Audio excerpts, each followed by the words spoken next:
So this is it.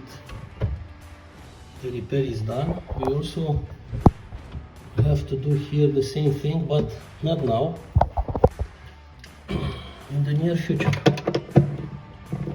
because this one seems to hold pretty well. Okay.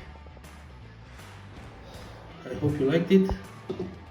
Please subscribe for other interesting videos and little repairs.